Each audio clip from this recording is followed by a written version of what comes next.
Good afternoon. Good afternoon. Welcome to another edition of Throwback Thursday, also known as the Houston Roundball Review Takeover, powered by JM&E.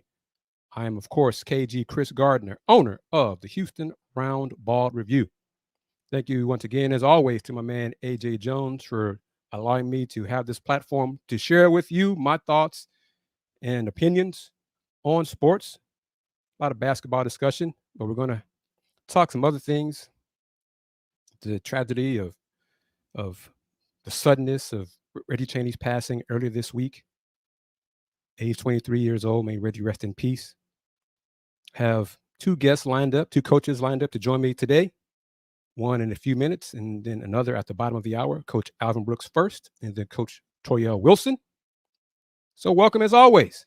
Let's have some fun on the Houston Roundball Review Takeover, powered by JM&E. First things first, I touched on it. Going to put up a slide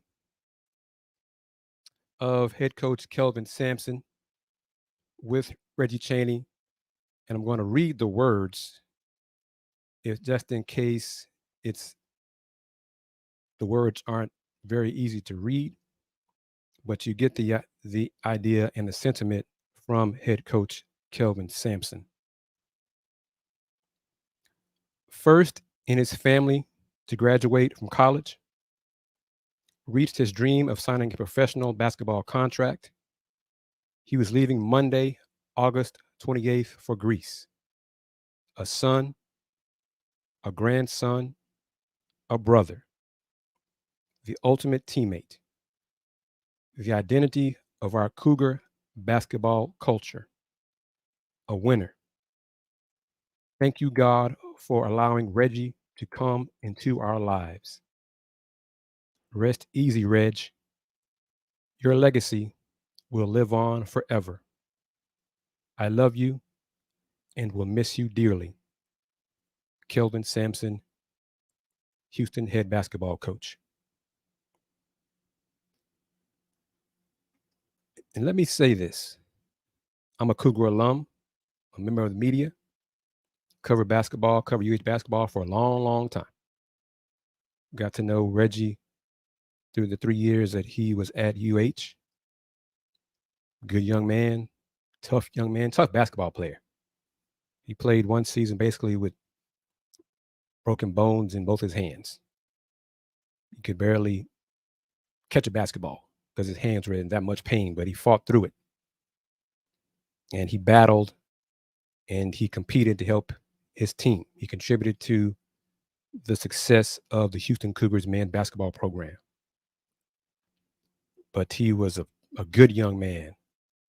And as I read, he was headed to Greece for his first pro contract. And I heard he was planning to get his passport this past Monday, going to get his passport, pick it up for Greece. And he passed away like hours later, was found Monday around noon and pronounced dead. 23 years old. Reggie Cheney. And you can see the tributes all over social media from the lives he impacted, teammates at Arkansas as well as at Houston. Wednesday, got a few comments from Texas Longhorns head coach Rodney Terry, who was in town for the press conference to promote and announce the doubleheader that will take place in December at Toyota Center, featuring the Longhorns against LSU in one matchup, 11 a.m. on Saturday, December 16th, followed by the Houston Cougars versus Texas A&M at 1:30 p.m. Also, both games will be on ESPN2. I asked Coach Terry his thoughts. Basketball is a small world.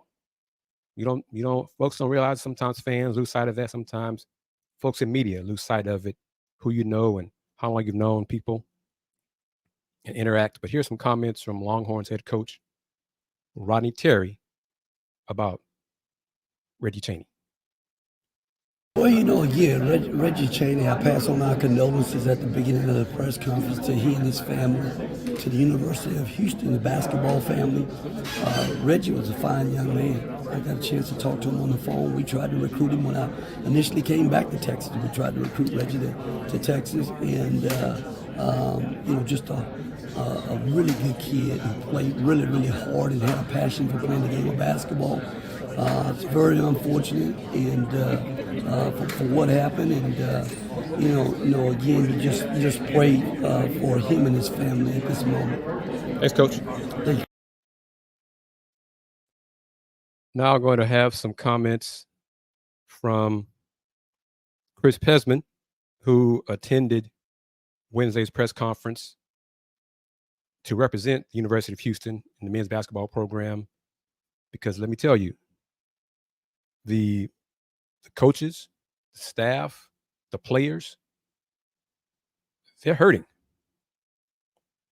This tragedy, it's painful.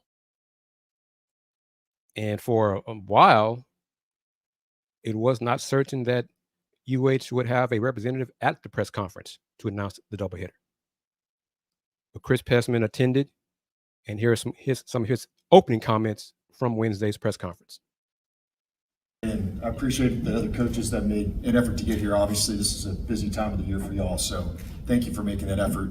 If it's all right, I just wanted to say and take a moment and talk about Reggie. It was a hard day for us learning about Reggie's passing. My oldest is 23 years old, and Reggie was 23, and it really, you have a moment like that, and it gets really personal. And Reggie was an older player, and we've had some great runs the last couple of years, and it's somebody I got to know quite well, and it's just a sad moment, and everybody's hurting. So I appreciate you letting me fill in for Coach Sampson. I'm not quite as eloquent as he is, but I'll do my best today. Switching gears, this is just an incredible opportunity for all of us to be able to play here in the city of Houston. As everybody's talked about, everybody's got kids from the city. Being able to play teams of this stature in the city, in an NBA arena, it's what you want. It's what you hope for. And as we're transitioning the Big 12, playing a team of this caliber with LSU, or pardon me, A&M, I'm sorry. I was looking at the other end of the table. Right up the road, 90 minutes away is, I don't even know the last time we played A&M. It's been a while. It's been a minute. So it's something that everybody's really, really excited about. I know A&M fans and Houston fans are going to be just rocking this place. It'll be a lot of fun, as well as the lead off with LSU in Texas. It's going to be a great night. And thank you for everybody for helping make this possible. It's really special, and we can't wait for this opportunity. Thank you. Once again, now is Chris Pesman, University of Houston Vice President of Athletics, or as I still say, the AD, Athletics Director. Ms. Wanda, I see your comment. Tickets are on sale. Tickets went on sale yesterday. Reggie will always be remembered and loved indeed. Ms. Wanda, if you're still watching, have you bought your tickets already for the game against the Aggies? Just curious about that, because tickets are going fast. So as they should. And I hope, as an alum, but alums know where I'm coming from, in the game against the Aggies, please, please, please don't let Toyota Center be filled with majority of Aggies rather than majority of Cougars. Let's make it Cougar red and not maroon. Okay, please, please. I hope to be there courtesy of a media pass. Hope, knock on wood. Who knows? Anything is possible with there regarding that. But come on now. Cougars be in the building. It's not Fertitta Center. That's the Cougs' home court. But it's H-Town. It's not far. It's downtown. No goodness. A lot of LSU fans and Longhorn fans would be attending the first game. But come on. I'm waiting for some clarification regarding Miss Wanda's statement here. She has not bought tickets. She's waiting for the season ticket holders' opportunity. I'm assuming that will be the case, that season ticket holders will get an opportunity. But at my first query received an answer of not sure if the 4 participating teams will receive an allotment for tickets. So I'm waiting for clarification and a definitive answer on that, regarding that. Kind of makes sense, but it's not the home court of any of the 4 teams. It's a neutral site game.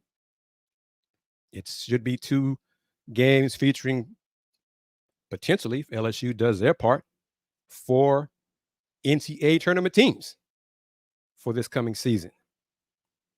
But the game and the sponsor, the new sponsor, I would mention them, but let me respond to that part of it. I would mention them, but until they replace that words up there advertised here, I am not going to mention them. But yes, they do have a sponsor for the showcase. So Miss Wanda says, heard that an email will be sent September 8th or so. So that's good. That is a positive. Thank you, as always, to the queen of the Houston Roundball Review, Miss Wanda Polk. She is a rock solid supporter of the Houston Roundball Review. She buys the merch. She watches the shows. She tells her friends about the Houston Roundball Review. She watches the Roundball Review Takeover, powered by JM&E, which is also streaming on Roku. Yes, on Roku, courtesy of the BS3 network. And hopefully, Miss Wanda's words of encouragement and urging and prodding to other alums to support the Roundball Review will heed some words and results this season as the Cougs enter their first year in the Big 12. Looking forward to it. And see how she is. She's rolling. She's watching from Minute Maid Park. Miss Wanda, she's big time, big time. So it is an honor, as always, to have her. Her support means a lot to me. Her support helps me continue hit that rock, as Coach Kelvin Sampson said when he had an appearance on the Lunch Break about 2 months ago now. But other news, as wait for head coach Alvin Brooks from Lamar to join us here on this Takeover edition. UH announced some football TDECU improvements for a game day experience, which I'm going to talk about right now. Fans can expect a number of noticeable and exciting differences at TDECU Stadium, including 88 new points of sale, new concessions, as well as walk-through markets. For the first time, fans sitting in the 300 level can take advantage of added walk-through markets, Tony M, and 7 portable food stations, including, you see there, like I said, they're not paying me. Fans will also see a drastic increase in beverage hawkers around the stadium, with a particular emphasis in upper-level seating. A season ago, an average of 10 hawkers selling primarily water and beer covered the entire facility. In 2023, the number will increase to approximately 35 or 40. So that's good. A host of new concessions. There you go. Fans should, and all of this, of course, is also available on uhcougars.com. Fans should pre-plan for cashless parking and the new, easy-to-use text-to-pay service from UH Parking and Transportation Services. Numerous ungated surface lots have also been added to greatly expand fan parking options. I'm going to show the prices for those in a moment. Some of those prices might open y'all's eyes.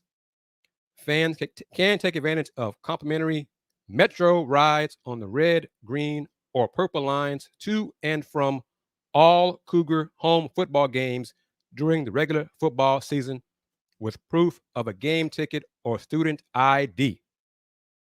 To reduce wait times and enhance the guest experience, updated security screening equipment and additional ticket scanners have been added to expedite entry into the stadium. With season ticket records falling, Houston Athletics is expanding Gate 1 and Gate 2 entry points and implementing gate equipment and staffing plans in anticipation of sellout crowds.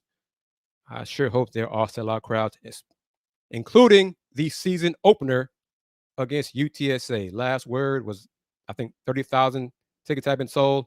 That's not a sellout. There are the prices for those lots, those prepaid lots. Reserved blue, $40 prepaid. Orange, $60 prepaid. Green, $40 prepaid. RV parking, $125, credit or debit, or $100 prepaid. The cash lot, $30, or $30 via credit or debit card, or $20 prepaid. You get the idea. They encourage you to do the prepaid. Additional parking lot prices up to $50 credit or debit, or $40 prepaid. That text to pay feature price rate is $30 to $50. And most of these lots are on the side of TDECU, the back inside, the side next to Cullen, behind Cullen. Cullen Road closed on the back side of TDECU Stadium will take place 6 hours prior to kickoff until 1 hour after. There'll be a UH shuttle stop. Shuttles are free and run 2 hours prior to kickoff until 1 hour after the game ends. 2 different shuttles, a red game day shuttle, which runs Elgin, the stadium route, as well as a black game day shuttle, university/stadium route. So some info there. Keep that in mind for you who are planning to attend the Houston Cougars football games at TDECU Stadium beginning next Saturday. Home opener, Cougs versus UTSA, 6 p.m. kickoff. So it should be less hot. Notice what I said there, less hot at 6 p.m. kickoff. But you're going to brave that heat to tailgate. Get there early, drink your water, more water than your adult beverages, because it's going to be so hot. And it's recommended that you just do better drinking more water when it's 110 degrees, feels like temperatures. So, as always, you are watching the Houston Roundball Review Takeover, powered by JM&E, streaming live on Roku on the BS3 network. If you don't have the app, get the app on Roku so you can watch it that way, or just go to bs3network.com. And if you are new to the show, new to the platform, if you're watching on Facebook, X, YouTube, Twitch, Roku as well, going to show you a clip so you get an idea of what BS3 is all about. Be back in 90 seconds.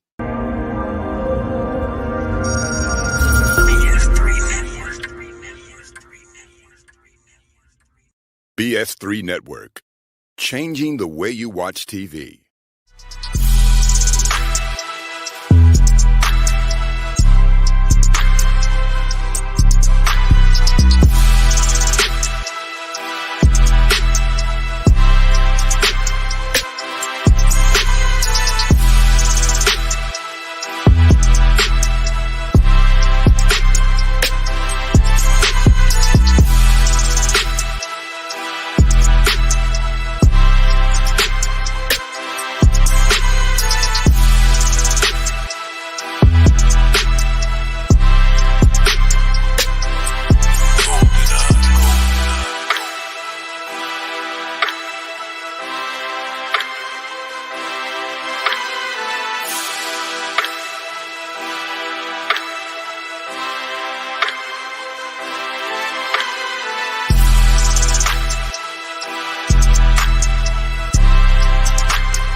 Welcome back to the Houston Roundball Review Takeover, powered by JM&E. I am KG Chris Gardner, owner of the Houston Roundball Review.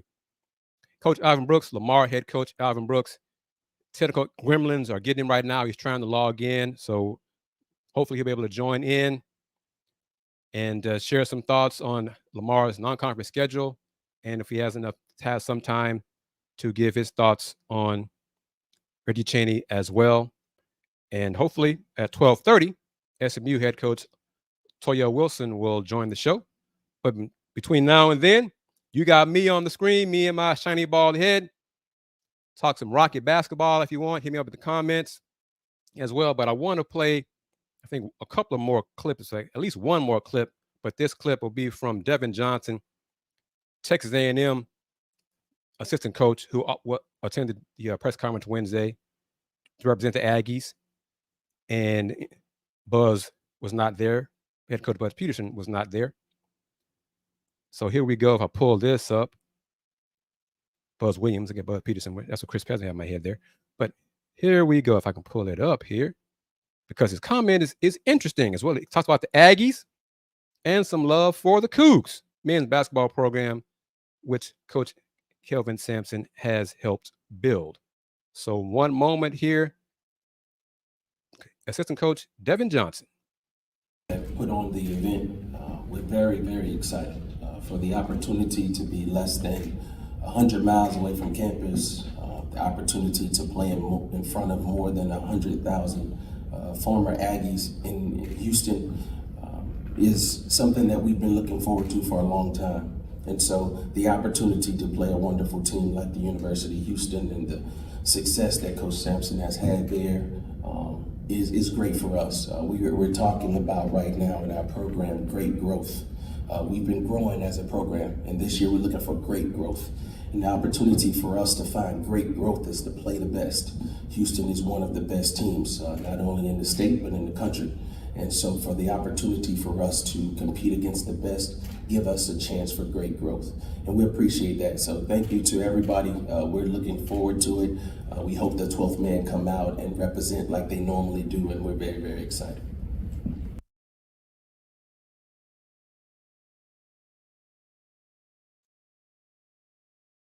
I'm putting on my UH alum cap for a moment / media hat to hear another basketball program recognize the national relevance that the Houston Cougars men's basketball program has become under head coach Kelvin Sampson in these going on 10 years is amazing.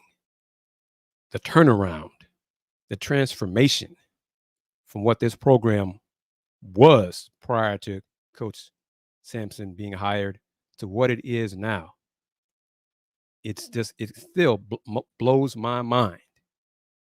And I kid with Andy Yanez and the young colleagues over at the Daily Cougar. This is a golden era for them to cover UH basketball, men's basketball, because it was not golden. It was not rosy about 15 years ago, 20 years ago. Heck, the first 2 years before Fertitta Center was built and Hawthorne Pavilion had a rodent problem, a infestation problem. And Coach Sampson said, we didn't even bother taking recruits over to Hawthorne. We just had them around here. And now, Garvey Lewis Development Center, Fertitta Center, home court advantage in H-Town, and now the move to the Big 12 should further enhance and improve recruiting on a national level. Cougs had their first 5-star in Jarris Walker as a freshman last season. Jarris is now getting ready to begin his rookie year with the Indiana Pacers. And I think the Pacers and the Rockets will square off in H-Town in December. So if Coug fans want to see Jarris in town, I think it's December or so. So mark your calendars for that. And then, of course, Marcus Sasser with Detroit. Rockets host the Pistons on New Year's night, Monday, January 1st. Rockets in Detroit. So it will be a Marcus Sasser homecoming on New Year's night. Rockets host the Pistons. And y'all know who I want to win as a Pistons fan. But I expect the Rockets to win that game. But it's okay. ESPN had one of their predictions out for this coming season for basketball. Rocket fans who follow me and watch and interact with me on the Let's Talk Houston Rockets shows know my thoughts and predictions for this coming season for the Rockets. 36 wins. That's my prediction. 36 wins. ESPN's basketball people said 29. Your thoughts on that? Only 29. I say only because that's less than 30. Yes, it will be an improvement over the 22 from this past season, the third and final season under Steven Silas. But is 29 wins, would that be enough? Majority of fans have told me no. Under 30 is a failure, would be a failed season. So what do you think? All right, looks like we got Coach Brooks. Hey, How you? how do I enlarge this? You're good right there. That's good right there. Can you see me? I can see. Okay, thanks. Appreciate. I was kind of Mikhail to help you out, Coach. Where's Mikhail McLean? Now, Mikhail is actually in the Bahamas. Okay. Hey, close the door for me, please. Yeah, thanks. Now Claire's gonna come, so I had to get my my video coordinator to kind of. I start clicking on my phone, trying to figure it out, and I'm a little challenged technology wise, and so Coach, couldn't do it. And it's all right. Needed Google Chrome and a whole lot of other things. So here I am, man.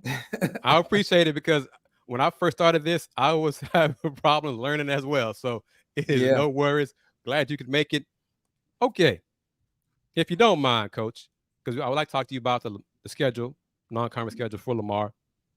But please, if you can, just share some thoughts on Reggie Chaney. Ooh, man. That was a tough one. I got the phone call from someone on staff there, right after they found out if it happened. My last year at Houston was, of course, 2021, which is the Final Four year. That was Reggie's first year at Houston. So Reggie was in my position group, whereas, we as coaches, we had different guys who worked out. So Reggie was in my group that I worked out with. And I posted a picture of our little group on social media recently after Reggie passing. It was Reggie, Bryson Gresham, Keyron Powell, Caleb Brudu. And the year before, Chris Harris was in that group.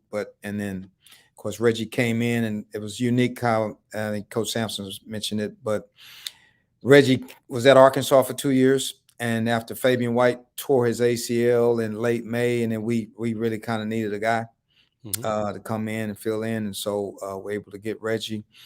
And so I was able to work with Reggie. And I was kind of talking to my team here just the other day about just, man, how fragile life is. Reggie was 23 years of age. He was scheduled to leave for Greece today to go play overseas. First one in his family to graduate college. And Reggie, as I explained to him, Reggie was just a quiet guy. But Reggie was everything that you would want in a basketball player. That is, he was coachable.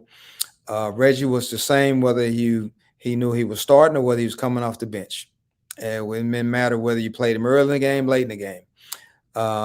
Every day he showed up to practice. I mean, never complained. Great teammate, great guy to coach. He's kind of what you want, like a guy that you can kind of build things around because you didn't have to run any plays for him offensively, for him to be satisfied or playing hard and have a good attitude. He just brought his hard hat every day, and just was a great guy to have in the program. And I think the guy was telling Coach Sampson early on when we were recruiting him that Reggie was a great fit for his program, and he absolutely was. And after I left, I noticed, they got Josh Carlton and some other guys, and so Coach Sampson needed him to come off the bench. Well, Reggie didn't change. I just watched him play, and he's the same. Got 6 Men of the Year in the American Conference this past year. And I thought he was being rewarded for his selfless efforts and his work and his sacrifice with the contract to play overseas in Greece, which is one of the better leagues overseas. So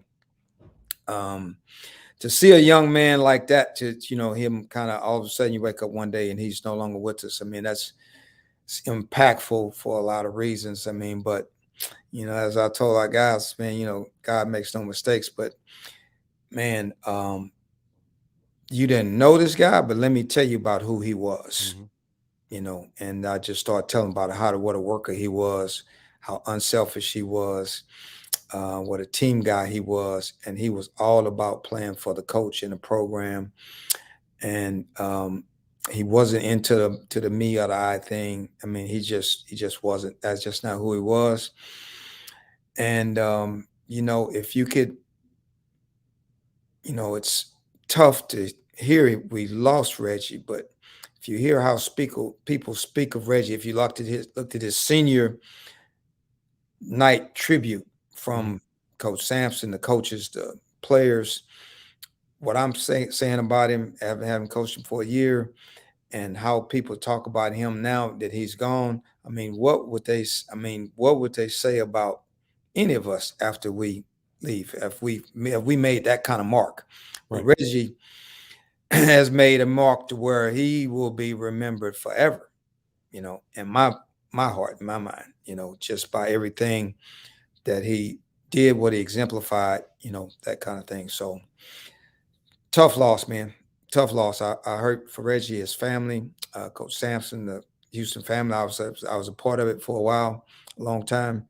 And as I saw you over there when I went to watch him practice a few weeks ago, brought my staff over there. So obviously, being a native of Houston, I spent 23 years as a coach in the program. So, it's my hometown. It's kind of important to me. So it was, Reggie was a part of the Houston family, the Cougar family. So it's always tough when you lose a family member, Thank you for that, Coach. Clearly that was not the plan for the topic of discussion for today, have you on the show. So just briefly, if you can, who you got your non-conference schedule? This is actually the best schedule that I've had since I've been here. The first year, we kind of inherited some teams, and so we was on the road, man. I don't know, it seemed like 4 or 5 weeks. We played one game and it was gone for a while. So this schedule is better. So we'll open up at home with a local team, St. Thomas, University of St. Thomas, local team. And then it's an exhibition, actually. Then we'll play Jarvis Christian at home the week after that.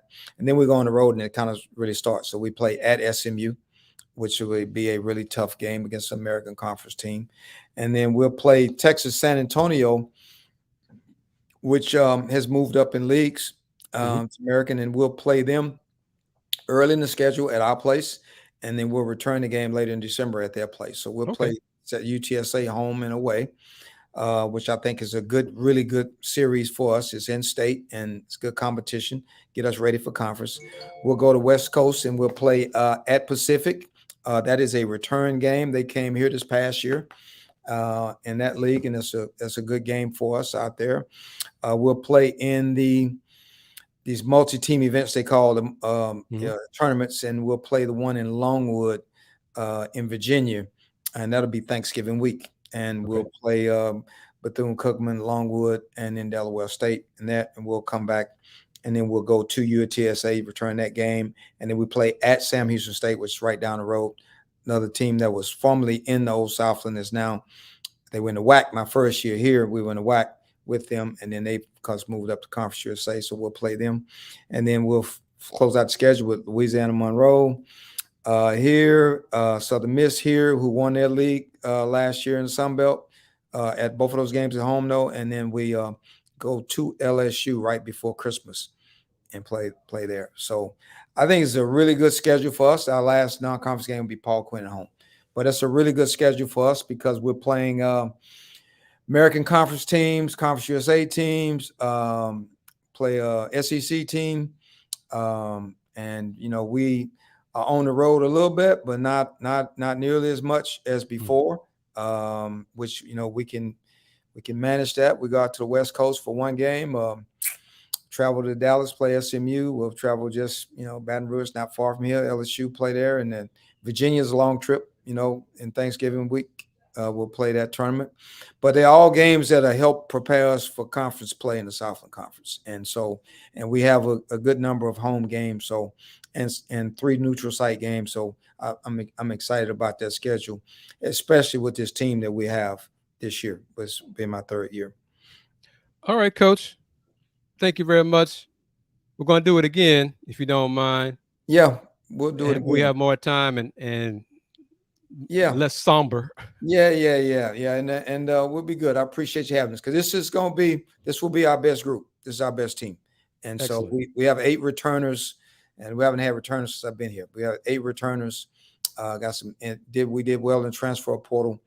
And so we're not going to be small anymore. We have good size.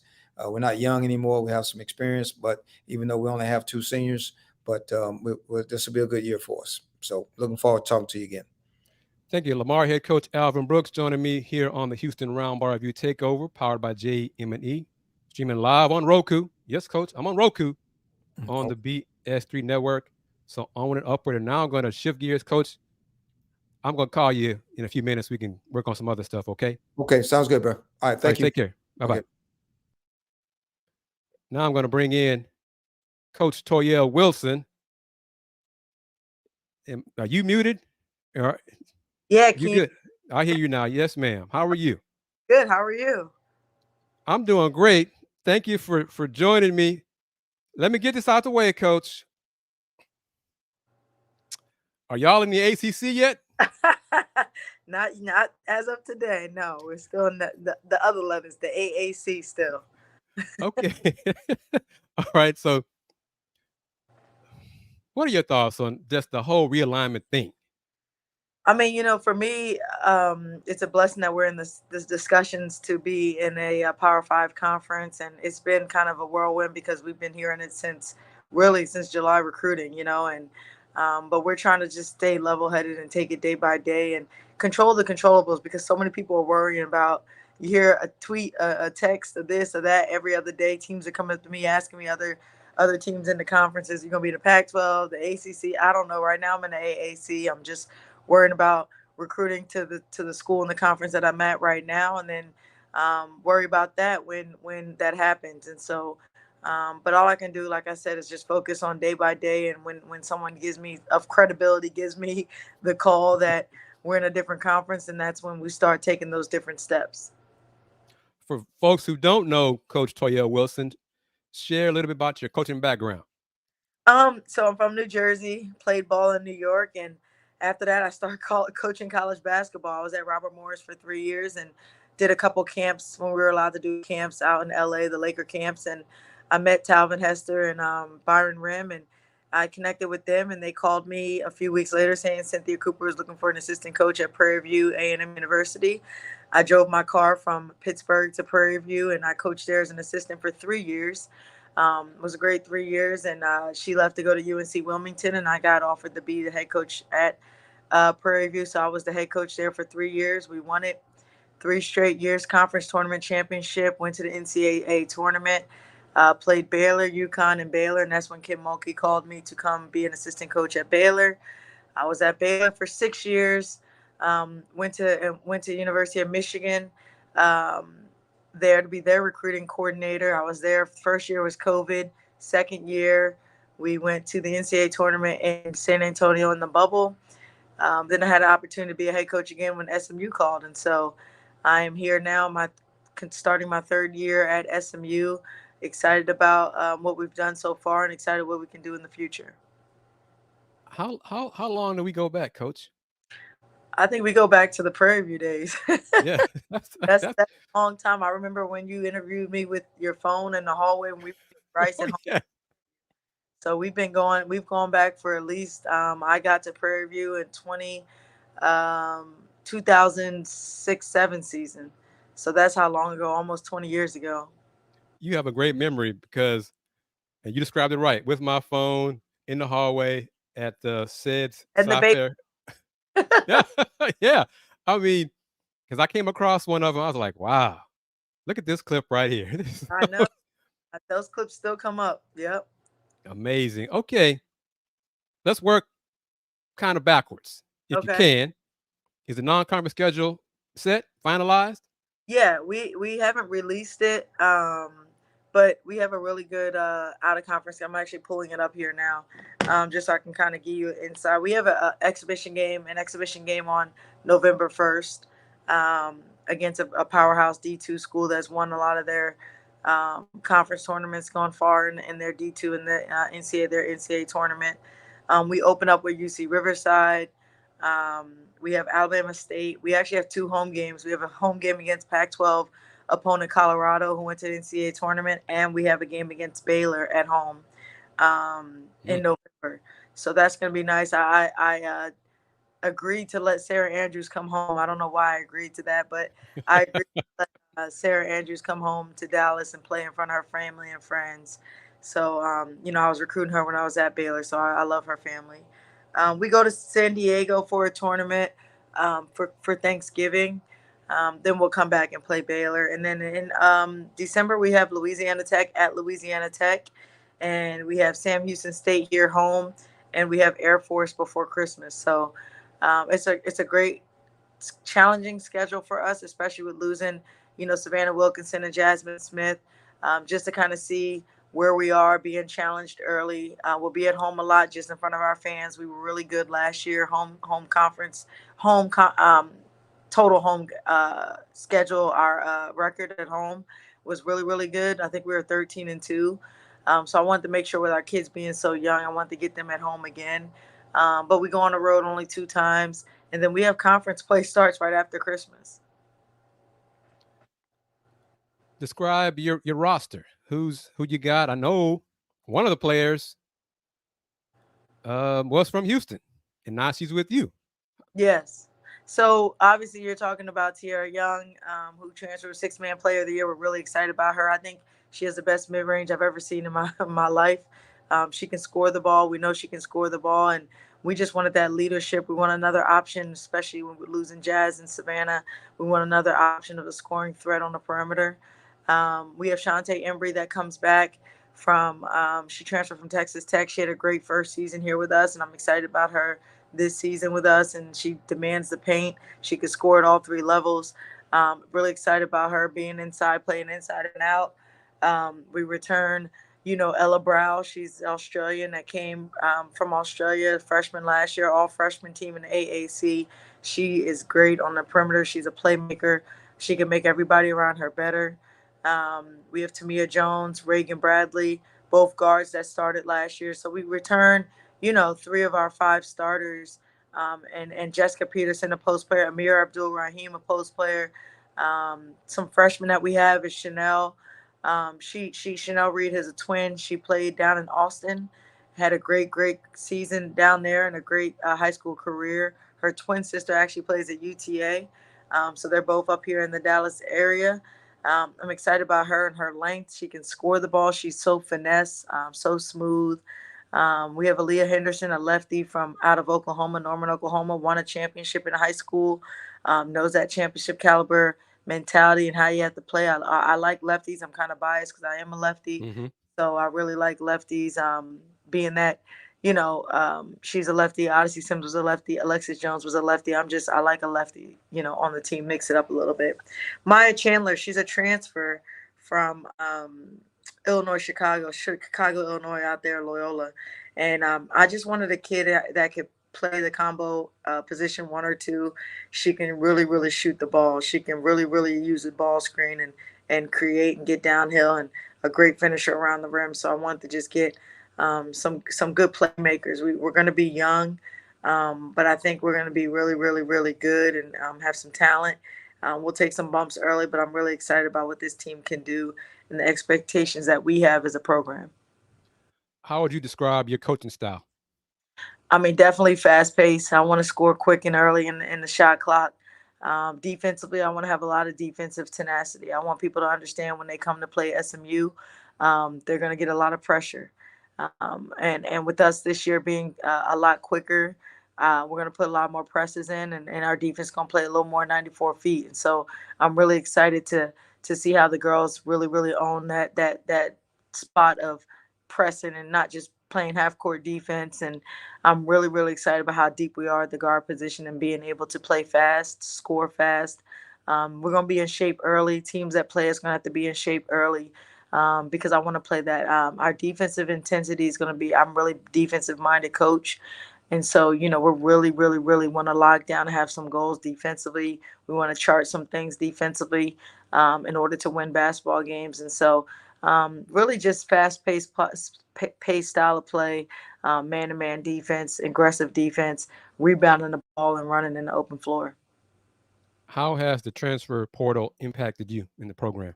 Well, I think for me, I want to have the transfer portal. I want to be where we get kids that have more than 1 year, because what you get is you're teaching your whole thing every single year, and it's not player led.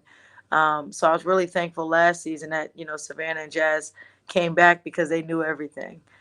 So we do have three, like I said, three starters back, but you still have a lot of kids that were on the team but didn't have a lot of experience of playing. So the big thing with me this year is that making sure we get those kids and those experiences early. That's why we're playing at home. That's why we're playing some good teams early, so that our kids can get their feet wet and get with that experience, that college experience plays, because they got to play this year. They're not just watching. TK Pitts. I didn't talk about her, but TK was, came off the bench, a freshman that was 6 foot. Is a great do-it-all player, takes charges, gets tips and deflections, gets on the floor. She's going to be pivotal. Jaya Perry, Jaya came from DeSoto, and Jaya is going to come in here, and that's those sophomores now. Those are those kids that have that 1 year experience, but they didn't play a lot. So that's going to be very important. But the transfer portal right now is like, if you want to get kids that have college experience, that have played maybe at the higher level, that can play with that talent and can play at this level, it's very, very important. But you got to get the right kid that knows the system, that fits in your system, that fits with your culture. All that's important. What is your recruiting pitch to young ladies, to their parents? Why SMU? Why come play for Toyelle Wilson? I think you get the best of both worlds. We have Power Five facilities. We have Power Five athletics. We have Power Five academics. I mean, our academics, you're getting an Ivy League education. SU has one of the best networks in the country, and we're in Dallas, #2 marketable city in the country. Not only that, but they say that's one of the #1 sports related cities in the country, and where you can not only get a great education, but you can get a great experience with our SMU network. We have a Life After Ball program where we set our kids up with their career right now after their freshman year. We do internships every summer so that when they're done, because that basketball is going to bounce one last time. But one thing no one can ever take away from you is your education. And so we have this Life After Ball program where we set kids up ready to take on the field that they want to take on, but have that person already know about you. The CEOs, CFOs, COOs are graduates from SMU, and so they're looking out for our kids and for our players and for our students here. And they're already having LinkedIn accounts. They're already having resumes. They're already having dinners with those high level executives at these corporations. And so by the time they graduate, Jasmine Smith had an opportunity. 3 different programs wanted to offer her a job starting at $90,000. I don't know what 23-year-old is making that coming out of college, but the opportunities are limitless. And I really feel that SMU is the best private university in Texas, the best private university in the South, that's able to provide for our kids on more levels than just basketball and going pro. What are your thoughts on NIL? It's growing. I mean, when we go Power Five, and if we do have the busing to go Power Five, I really think we have to really dig deep in that education of that NIL, because that's what these kids are looking for now, that name, image, and likeness, and be able to make money, because these kids are coming from sometimes where their families don't have a lot of money, and they want to provide for their families right now, and they don't have to wait until they go pro. So I think being educated and helping these kids find things that they can really own on. I mean, one of our kids has beautiful long curly hair. I think she can own on, getting a hair product. But you got to educate them and trying to make sure they know, like, hey, try and use this resource, getting agents, knowing how to file taxes. I mean, all that's important, and they're not getting educated on that. So it's really important that once that NIL takes place, we're doing a little bit of it, but when I mean we, like some of our kids are, but I think when you go up to Power Five, that's what the questions that these recruits are asking. Well, what can I have these opportunities? Are there going to be these opportunities? They're looking for other kids at the school already with the opportunities. So I really think that in the transfer portal is really growing. How much support are you getting from the administration? A lot of support. I mean, anything I ask, we're actually rebuilding. We're renovating our offices right now, and I think I rarely get no's. I get tweaks in how to do it and make it happen. But for me, it's getting out in the community. It's fundraising. I mean, we go this summer 2024. We're doing a foreign tour, and they were open to that idea. And so for me, I have a great administration with Rick Hart and Dr. Turner being the president, and Dawn Rogers and a lot of people that are really helping our program, support our program to be successful. In his final few minutes with you, Coach Wilson, how have you evolved as a coach? Just growing every day, the village that I have, I always say that you're only as good as the people that you surround yourself with. And I have a great support staff, great coaches, great administration. And, I've grown every year. I say I've only been a head coach 3 years here, about to be 3 years here, 3 years at Prairie View. And, but I've been around great coaches, Hall of Fame coaches that have taught me so much of how to run a program, how to run a team, the culture of a team, so many different things, X's and O's, and I continuously grow. I mean, I was just online watching some things with the offense that we want to run this year. I think there's no ceiling in your growth, being if that's on or off the court. And so I've just really enjoyed the SMU community, the staff. Our staff is like a family. You wouldn't think that we've only been coaching together for a couple of years. You would think that we've known each other forever. I mean, we had Deneen Parker, who was at Houston, Anthony Anderson, who was at UTEP. His dad used to coach here at SMU. Danny Edwards, who was at Michigan with me. She's been great. And then we have a great support staff with Alex Furr and some GAs and AK Prestridge, who was the Dobo at Cincinnati. She's now my Dobo, and so she knows the conference. So I'm just really blessed and lucky to have great people around me to surround me, to help me grow. And me to help them be a great leader to them, to help them grow. Please tell Coach Deneen Parker I said hi. I will. I will. What has been the response in terms of fan support around SMU in Dallas? It's been great. The hard thing with Dallas is that there's always something going on. You got Mm-hmm. you got the Stars, you got the Rangers, you got the Wings. I mean, you got something going on in all the types of areas of Dallas and the Metroplex area. And so the big thing is you got to find the type of genre of people to come to your game that wants to support basketball, that wants to see some great basketball. You got to get the student involvement. I think that's really big for me, the fraternities, the sororities, the student engagement and how we engage with them at the game. Are they affecting the game? Are they just watching the game? Are they getting involved during timeouts? I think that's really, really, really important. And so I've been meeting with marketing team every 2 weeks. We actually have a meeting next Tuesday, and we dive into it for 2 hours every 2 weeks. We dive and I say, okay, what are we promoting this game? How are we going to market it? What are we giving away? What are we doing during timeouts? How are we going to execute it? My thing is the ideas are great, but the execution is very important. Right. So for me, it's my program. So I'm not going to just stand by the wayside and say, hey, whoever shows up, shows up. We just revamped Moody Coliseum, new signage, the new flags with all the new teams. And I think I want to have that home court advantage that when people come here, they say, oh, no, we're about to play, in Moody. It's going to be tough to win. They got that 6 man in the stands. And so I want to have that environment where we have that competitive advantage being at home. And one last thing with you, Coach. How has women's basketball evolved in the last few years, in your opinion? Amazing. Its growth is ridiculous.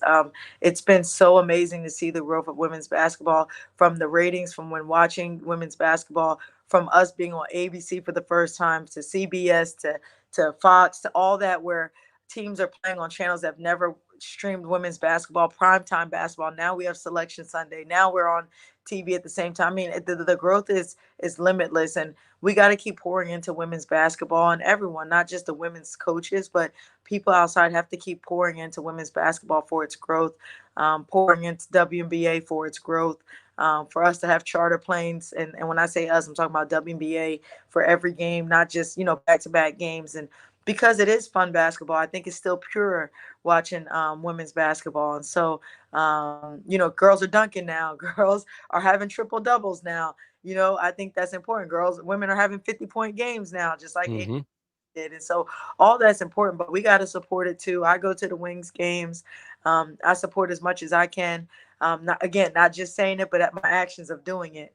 And but it's great right now. It's a great time to be a women's basketball fan. SMU head coach Toyelle Wilson, thank you very much for taking time to join me on the show today. It sounds like SMU might be going to a Power 5 conference within a few days. We'll see. But that doesn't change the fact that she will I'm going to still keep bugging her as much as I can. I'm glad we got able to connect and her to be on the show today. Don't be a stranger, Coach. Chris, I appreciate it. Hey, we go back. I don't know how many people can say we've gone back 17, 18 years, and you're doing a good job. You've only continued to grow, and excited to see what more you do and continue to grow. And I appreciate you being patient, get me finally on. And yes, for sure, we'll talk soon. All right, Toyelle Wilson, you take care. All right, pony up. All right, thank you very much. That's going to do it here in this edition of the Houston Roundball Review Takeover, powered by JM&E.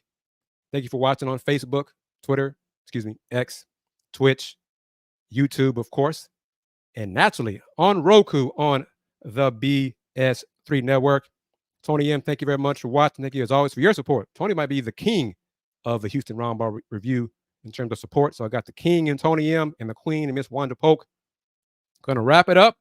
AJ Jones, thank you, as always, for allowing me to share my info and opinions and have some guests on the show on the Roundball Review Takeover Throwback Thursday edition of the Lunch Break. I'm going to close it out, as always, since 1994, the Houston Roundball Review. Local name, global perspective. Take care. Peace.